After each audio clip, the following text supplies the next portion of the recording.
पूर्व चुनाव आयुक्त ने एक राष्ट्र एक चुनाव को लागू करने का रोड मैप बताया। केंद्र सरकार ने घोषणा की कि वह एक राष्ट्र एक चुनाव के आसपास विकल्पों का पता लगाएगा। भारत के पूर्व मुख्य चुनाव आयुक्त ओपी रावत ने कहा कि प्रस्ताव को लागू करना संभव है, लेकिन कुछ शर्तों को पूरा करना होगा। उन्होंने कहा, अगर केंद्र इसे लागू करना चाहता है तो संविधान और जन प्रतिनिधित्व अधिनियम 1951 में कुछ संशोधन करने होंगे। इसके साथ ही हमें वीवीपैट और ईवीएम के निर्माण और अतिरिक्त तैनाती के लिए अतिरिक्त धन और समय की आवश्यकता होगी। अर्धसैनिक बलों की भी आवश्यकता होगी। अपने संविधान निर्माताओं ने वन नेशन वन इलेक्शन का प्रावधान पहले से ही कानून में और संविधान में रखा था और इसीलिए 1952 में, 1957 में, 1962 में, 1967 में वन नेशन वन इलेक्शन की तर्ज पर विधानसभा और लोकसभा चुनाव एक साथ हुए। 67 के बाद ये आउट ऑफ सिंक होते चले गए और फिर पूरे साल इलेक्शन चलता रहा। अब वही स्थिति बनी हुई है। इलेक्शन कमीशन ने इसमें सुधार लाने के लिए 82-83 में सुझाव दिया था भारत सरकार को कि अगर ये अमेंडमेंट आप कर दें तो हम वन नेशन वन इलेक्शन फिर से लागू कर सकते हैं, लेकिन वो सुझाव पर कार्रवाई नहीं हुई।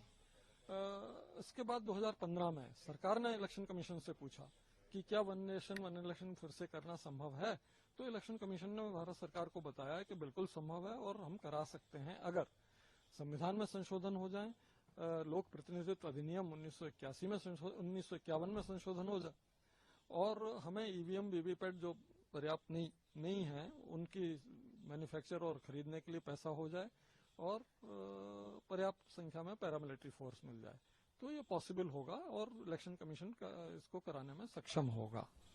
लेकिन अभी की स्थिति में आपको क्या लगता है कि सर आसानी से हो जाएगा? क्योंकि 15 की आप बात बता रहे तब इलेक्शन कमीशन ने खुद सजेस्ट किया था। अभी की स्थिति में क्या कुछ डिफिकल्टी आ सकती है या फिर आसानी से? अब अभी की स्थिति की डिफिकल्टी तो एक ही है कि अमेंडमेंट कॉन्स्टिट्यूशन में और लॉ में वो अमेंडमेंट कराना सरकार की जिम्मेदारी है पार्लियामेंट से, तो उसके लिए सहमति बनानी चाहिए, सारी पॉलिटिकल पार्टीज को ऑन बोर्ड लेना चाहिए और इन अमेंडमेंट्स की तरफ आगे बढ़ना चाहिए। जब तक ये अमेंडमेंट नहीं होते तब तक इलेक्शन कमीशन बाध्य है कि जिस विधानसभा की टेन्योर खत्म हो रही है उसका चुनाव करा दे वो। तो इसलिए पहला तो है अमेंडमेंट अगर हो जाएंगे तो फिर इलेक्शन कमीशन से मिलके ये तय कर लें कि कितनी ईवीएम वीवीपैट उनके पास हैं, कितनी की जरूरत है। लगभग 35 लाख की जरूरत होगी, तो वो गैप अगर है तो उसके लिए पैसा दे दें और उसको मैन्युफैक्चरिंग के लिए टाइम दे दें तो वो मिल जाएंगे। बाकी पैरामिलिट्री फोर्सेस वगैरह की व्यवस्था कर लें तो इलेक्शन पॉसिबल होगा, लेकिन ये टाइम लगेगा। मतलब ऐसे है ये चीजें ऐसे नहीं हो सकती कि 2-4 महीने में हो जाएं। साल, 1.5 साल, 2 साल तो लगेगा, प्रोसेस में टाइम लगेगा। इसमें ये भी चीज आ रही है कि रिसेंटली जिन राज्यों में अगर चुनाव हुए हैं तो उनका किस तरीके से समाधान होगा या फिर उन सब के बारे में पूरे विकल्प इलेक्शन कमीशन ने सुझाए हैं, फिर उसके बाद नीति आयोग ने भी सुझाए हैं, विधि आयोग ने भी सुझाए हैं, तो बहुत सारे विकल्प दिए गए हैं। जो भी पॉलिटिकल पार्टीज की सर्वसम्मति से तय हो वो आप विकल्प चुन लीजिए और करा लीजिए। वैसे तो इससे सर अगर वन नेशन वन इलेक्शन होता है तो इससे क्या कुछ फायदा होगा देश का और जनता का?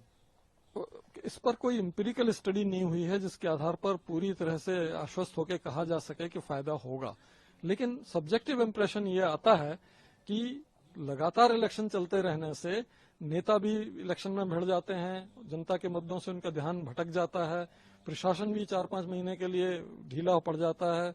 तो हो सकता है कि वन नेशन वन इलेक्शन होने से पूरे 5 साल राजनेता और प्रशासन दोनों फोकस तरीके से जनता के मुद्दों पर काम करें और जनता का ज्यादा से ज्यादा भला कर पाएं। Bureau report, team ANN news.